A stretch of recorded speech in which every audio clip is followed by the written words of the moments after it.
William et Rebecca étaient amoureux depuis plusieurs années, et semblaient être inséparables. Leur relation était basée sur une complicité profonde, des rires partagés et des moments inoubliables. William était un musicien talentueux qui rêvait de conquérir le monde avec sa musique.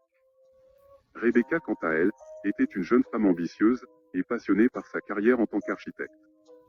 Ensemble, ils formaient un duo parfait, se soutenant mutuellement dans leurs aspirations et leurs rêves. Cependant, avec le temps, les pressions de la vie quotidienne commencèrent à peser sur leur relation. Les tournées de William et les horaires chargés de Rebecca les éloignaient de plus en plus l'un de l'autre. Les conversations passionnées et les moments tendres se transformèrent en échanges rapides et superficiels. William commença à ressentir un vide dans son cœur. Il avait besoin de l'affection de Rebecca, mais elle était souvent absente, perdue dans son propre monde d'architecte. Il tenta de lui parler de ses sentiments, mais Rebecca était souvent distraite et ne semblait pas comprendre la gravité de la situation. Un soir, après une longue journée de travail, William rentra chez lui pour trouver Rebecca en train de dessiner un nouveau projet, dans le salon.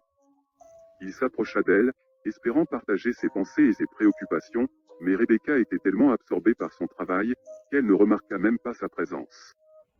Ce moment fut une révélation pour William. Il réalisa qu'il ne pouvait plus ignorer le fait que leur relation n'était plus ce qu'elle avait été autrefois.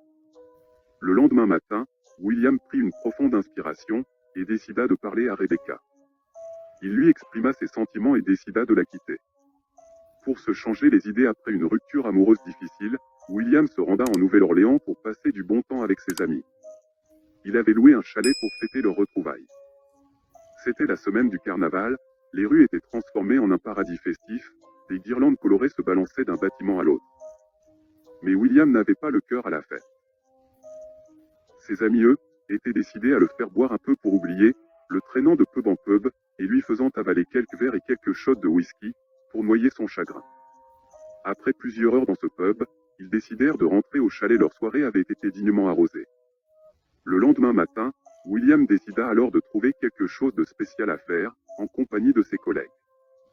Après des recherches infructueuses, ils décidèrent d'embarquer pour une croisière dans les marais du coin. Lequel serait hanté par Marius Taylor. Un homme qui, victime d'une malformation physique, brûla vif dans sa maison suite à la bêtise d'autrui. Sa mère le pleurait tous les jours, et a fini par mourir dans le chagrin. Mais avant qu'elle décède, cette mère en souffrance avait invoqué des forces obscures, pour le ramener à la vie et lui donner le pouvoir de se venger. Depuis, Marius errait dans les marécages, cherchant à punir tous ceux qui croiseraient son chemin. Le groupe d'amis se mit en route pour une escapade dans le bayou.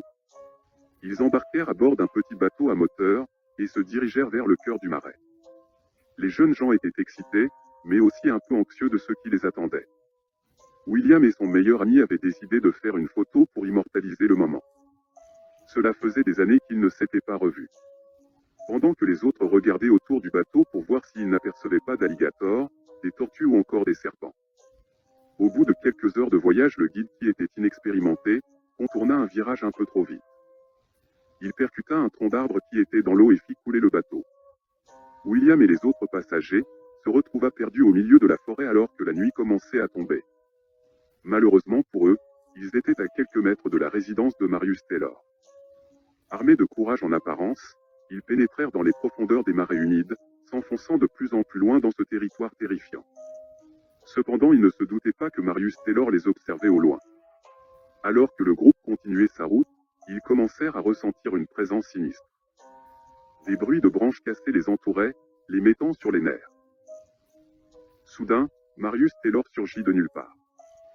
La peur s'empara de William et ses amis, alors qu'ils se rendaient compte que Marius était bien réel, et allait les traquer sans relâche.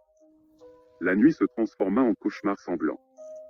Marius s'empara de sa première victime, l'attrapa par les mâchoires inférieures et supérieures et il l'ouvra en deux. Du sang gicla sur les arbres et les feuilles. Marius se retourna vers sa seconde victime, il lui coupa son pied droit et la tête avec une pelle. Les cris retentirent dans les marais, alors que l'un après l'autre il tombait face à sa force surhumaine. Sa rage déchaînée était alimentée par des années de souffrance et de solitude. Les deux derniers survivants se mirent à courir, espérant échapper à cet effroyable cauchemar. Mais Marius, déterminé à les abattre, se lança à leur poursuite. Il jeta une barre de fer qui se planta dans le dos d'une de ses prochaines victimes, ce qui la fit violemment tomber. Il s'approcha d'elle, lui posa un pied sur la nuque et lui arracha les 2 bras, pour enfin jeter son corps dans le marais. Finalement un seul membre du groupe était encore en vie, c'était William. Déterminé à échapper à son destin funeste, il courut sans relâche trébuchant dans la boue et les ronces. Il était le seul à avoir échappé aux griffes de Marius Taylor jusqu'à présent. Mais le jeune homme était épuisé, couvert de sang et à bout de force. Alors que William luttait pour survivre, il découvrit un refuge précaire dans une vieille cabane abandonnée. Pensant que c'était sa dernière chance de s'en sortir, il se cacha à l'intérieur, espérant échapper à la vengeance de Marius. Mais son répit fut de courte durée. Le tueur Marius, qui n'était pas un homme à abandonner facilement, trouva rapidement la cachette de William. Il défonça violemment la porte, faisant voler les planches en éclats et se précipita vers lui avec une force surnaturelle.